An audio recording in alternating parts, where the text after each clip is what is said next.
I'm Jenny Brown. Welcome to our weekly buy-to-let mortgage market update. Hope you're really well. Hope you had a lovely bank holiday weekend.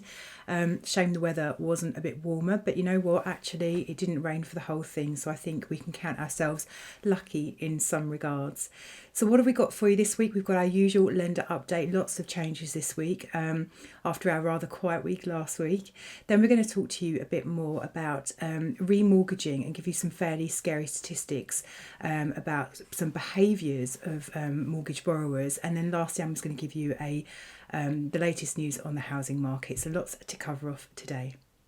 Okay, so lender news, and we're going to do this in chunks this week, only because I've videoed this 3 times now and every time my computer crashes. So I'm going to do this in bite-sized pieces for you. It's quite annoying. So look, in the last week, what have we seen? So first of all, we have seen precise mortgages return to top slicing. Now, for those of you who aren't aware, top slicing is where lenders are able to factor in your own personal disposable income, which is derived from, your salary or whatever, however it is you earn your income. But essentially, whatever surplus you have, they're able to then bring that into the mix when looking at affordability for the buy-to-let mortgage. So Precise stopped doing top slicing at the start of lockdown 1, so it's great to see that they're coming back into that market. I think every time we see a lender return to a piece of pre-COVID criteria, it really just demonstrates that people are feeling far more confident about the market in the future more generally. So look, who is this good for? So for those properties where the rental calculation isn't quite hitting the mark, this can really be an absolute godsend actually. Precise are not the only lender who offer top slicing. There are other lenders who do this. So for example, Kent Reliance, Virgin, Barclays, Metro Bank, just to name a couple. Excuse me, but it's very, very handy for people, for those who have the higher value assets which are a little bit low yielding.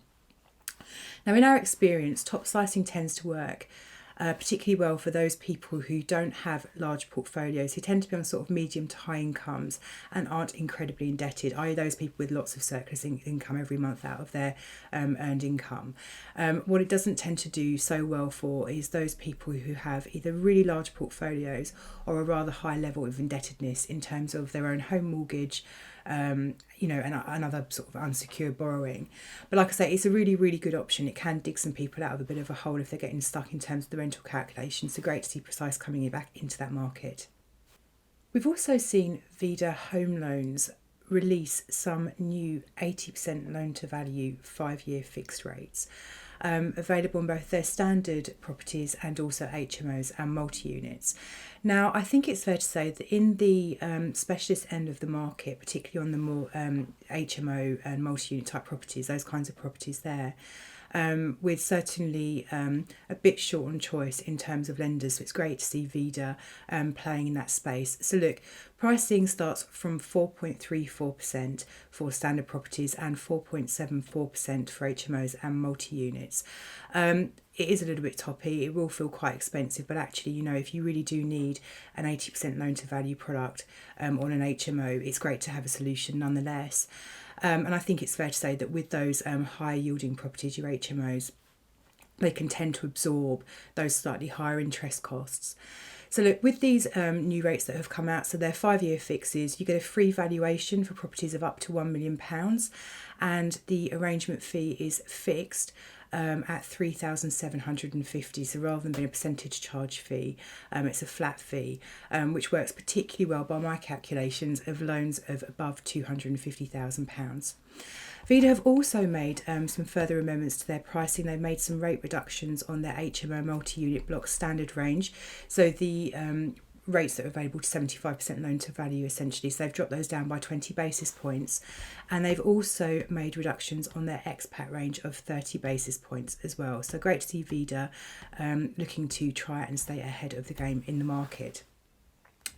Octane have increased their maximum loan to value on their bridging offering, which is really great news. So prior to lockdown, there were lots of lenders playing in the bridging space at 75% loan to value. Lockdown 1 came along, these guys tended to scale their max LTVs down to around 60 to 65% loan to value. Shawbrook remained at the 75% loan to value mark the whole way through, which was fantastic.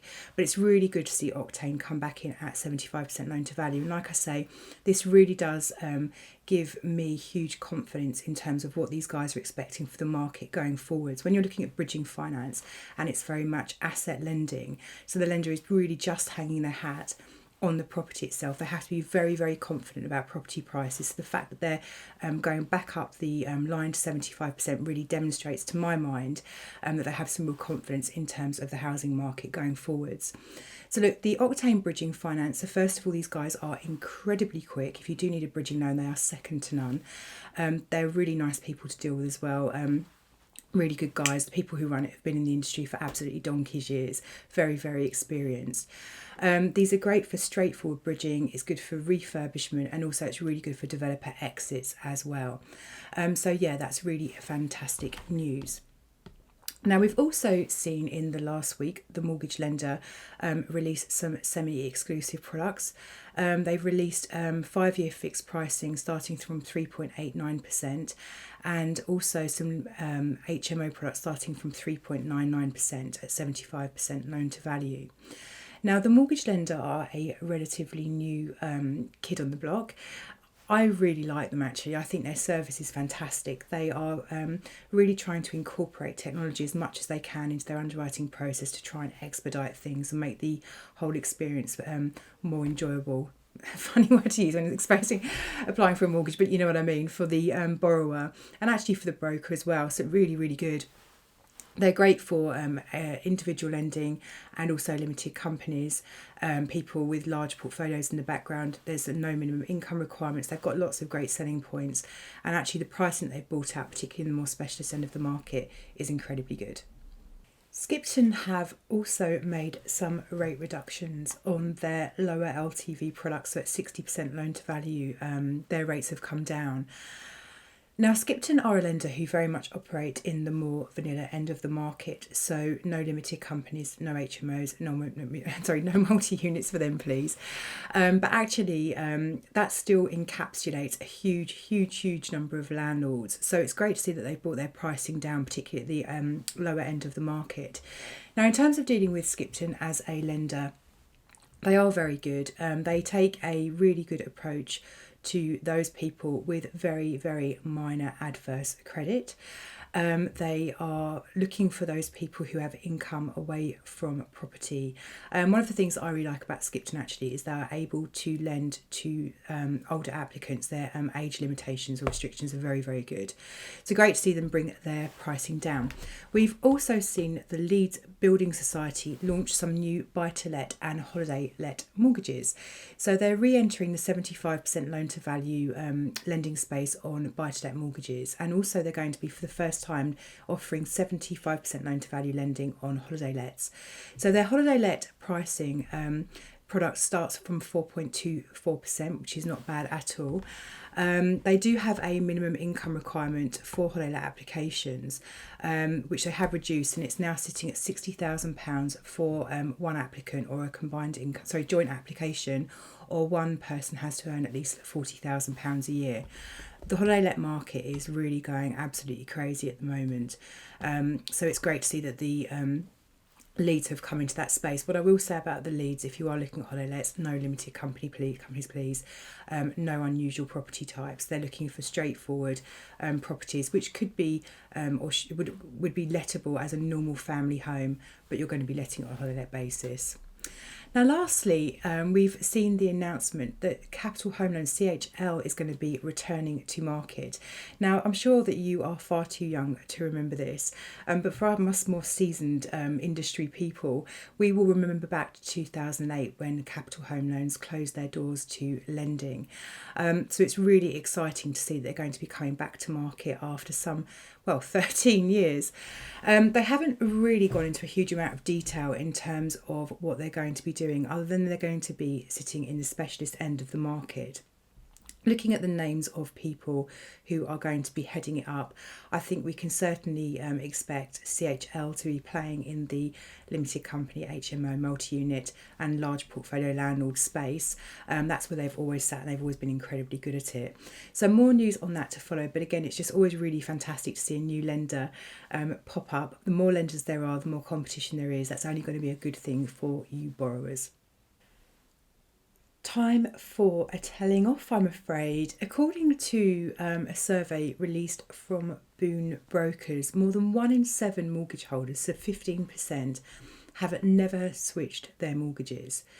They reported that those aged over 65 were the least likely to have ever switched, with 18% admitting that that was the case. They went on to say that for those who had previously changed their home loan, many hadn't done so for a significant length of time. So 1 in 10, 9%, said it had been over 10 years since they last changed mortgage, and a further 13% said it had been more than 5 years. And this is despite the fact that only 1 in 4 believing they are tied into their current mortgage deal. So look, I think this data, I mean, honestly, it horrified me. As we all know, when we go onto the standard variable rate, we're generally paying, with some exceptions, admittedly, way more than we need to be. And it's very interesting to me why people simply wouldn't be switching their mortgages and looking to save themselves money. And it got me thinking as to why this might be. And it could be that people just find the whole mortgage application process daunting. They can't be bothered. It feels like too much hard work. I think also the experience of buying a property is quite stressful. And so maybe once people have gone through that, they just have put off, going back and revisiting their mortgage arrangements any time in the future. But for those of you who are in this situation where you have got mortgages, either your home mortgage or buy-to-lets, where you haven't actually revisited your options and made sure that you're getting a really good deal, please do have a look at it. We'd love to do that for you, of course we would, but actually, just however you do it, please have a look, because really you can save yourself so much money by remortgaging.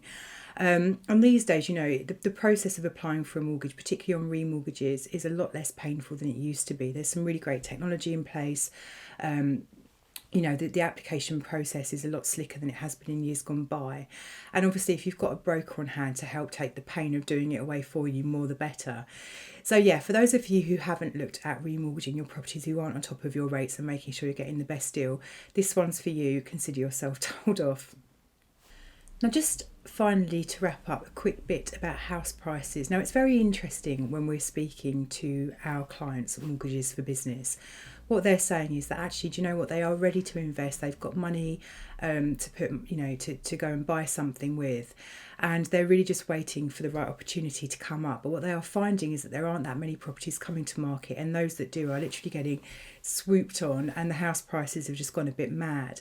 So they're kind of waiting for things to calm down before making a decision to invest. I think it's fair to say that those people are monitoring the market, and if something came along that they could get their hands on, they'd go for it. But actually at the moment, they're just not finding any stock that really kind of meets their requirements, works in terms of their modelling with the numbers and so on. So with this in mind, I thought I'd share this with you in terms of whether waiting for a bit and riding things out to see if things soften down a bit actually happens. So what I've read is that it's been reported that house prices across the UK are on the rise, and experts are actually expecting the boom will continue for at least another year. Now, data is suggesting that the north of England is performing particularly well, and it's the region that's mostly responsible for propelling the UK-wide average house price increase to 6.5% in the year to January 2021. And actually, interestingly, what they went on to say is that the further north you head, the higher the house price growth, because the northern cities are really attracting, investors and tenants as well. So they published a table which I just found quite interesting, which was showing that the average increase in house prices in the northwest was sitting at 12% actually. 8.5% in the northeast and 8.9% in Yorkshire and the Humber, which gave the average house price increase in the north of the country 9.8%. Conversely, in the south of the country, the kind of increase we're looking at, 7.5% for the east, London 5.3%, southeast 6.4%, southwest 6.7%, so giving us a blended house price increase in the south of the country at 6.4%. And the Midlands are faring slightly better, but not dramatically so. They're sitting at 6.6%, with the East Midlands seeing an increase of 7.6% and the West Midlands region experiencing an increase of 4.7%. So blended across the two is 6.6%. So I think really, what do we take away from this? I think for those people who are saying, look, I think house prices are probably going to bottom out, soften and even go down, and I'm waiting for that to happen before I do invest. Actually, if you kind of read the research that's available at the moment, people are simply not expecting that to happen, at least within the next 12 months. And then beyond that, I think it's, a little bit of a guessing game just now. But actually, as I also say, we are definitely experiencing some landlords who are just finding it incredibly difficult to find stock to actually buy. So an investment conundrum there for you, but hopefully that data at least gives you some insight into what's going on. That is everything from me this week. Thank you, as always, for joining me. Really do appreciate you taking the time to have a watch or a listen and seeing what we've got to tell you. And as always, if you do have any questions, we would absolutely love to speak to you. 0345 345 6788, or take a look on our website. There is an abundance of information on there: case studies, calculators, mortgage interest rates, how much can I borrow, that kind of stuff. So mortgagesforbusiness.co.uk. And I will catch you again next week. Until then, do look after yourselves and keep warm.